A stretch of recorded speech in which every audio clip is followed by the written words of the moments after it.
Baiklah, terima kasih rakan tugas Fakrul di Kedah sebentar tadi. Memasuki hari ke-12 Perintah Kawalan Pergerakan. Hari ini saya bersiaran secara langsung dari JT Nelayan di Pulau Betung, balik Pulau Pinang, di mana buat makluman semua penonton di rumah, nelayan di sini masih lagi turun ke laut bagi menangkap ikan selaras dengan kebenaran yang dikeluarkan oleh pihak kerajaan membolehkan mereka pergi menangkap ikan di laut bagi membekalkan dan memastikan bekalan rantai makanan di sekitar kawasan penduduk setempat terus mencukupi dan terjamin. Dan juga untuk makluman semua penonton, pada Jumaat lalu Perdana Menteri Tan Sri Muhyiddin Yassin turut mengumumkan peruntukan kira-kira 64 juta ringgit kepada pertubuhan nelayan kawasan dan juga pertubuhan peladang kawasan untuk menjalankan projek agro makanan jangka pendek.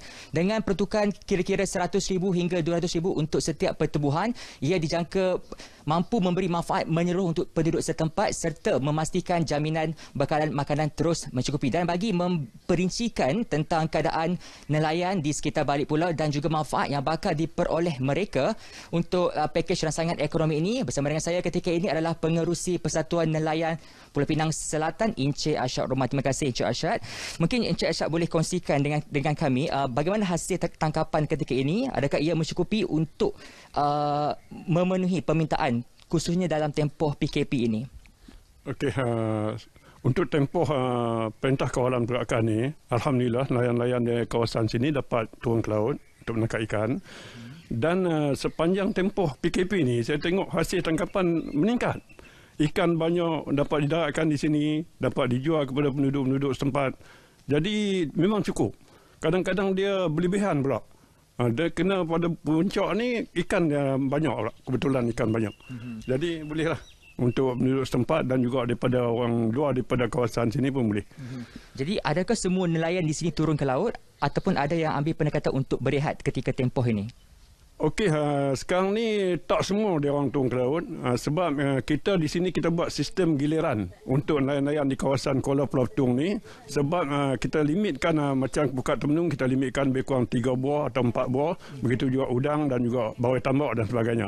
Sebab sekarang ni kalau kita benarkan semua dia orang turun ke laut, hasil tangkapan tu banyak. Sekarang ni hasil jualan kita semasa PKP ni agak menurun sebab pelanggan-pelanggan yang datang boleh kurang sikit dan ikan ni kita tak dapat nak dihantar keluar. Tak boleh hantar ke Sebang Perai, ke Sungai Udang, ke Kedah dan sebagainya. Jadi kita limitkan berapa orang yang dapat keluar dan supaya hasil itu kita dapat jual habis pada hari itu. Jadi Encik Arsyad, untuk tempoh kawalan ini, apakah langkah-langkah pencegahan yang diambil oleh pihak nelayan ketika berurus niaga ataupun turun ke laut?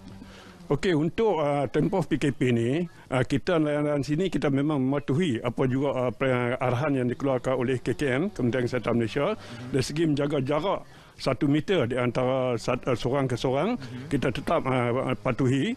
Begitu juga setiap nelayan dia akan pakai mask. Sewaktu dia nak daripada rumah nak turun ke laut, dia akan pakai mask. Begitu mungkin di laut mungkin dia akan buka sebab tak sesuai untuk masa kita tarik pukat dan sebagainya.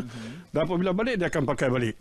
Dan di sini pasar nelayan kita dah maklumkan pada pekerja-pekerja pasar nelayan, tentukan jarak. Setiap pembeli-pembeli yang nak beli ikan tentukan jarak mereka 1 meter.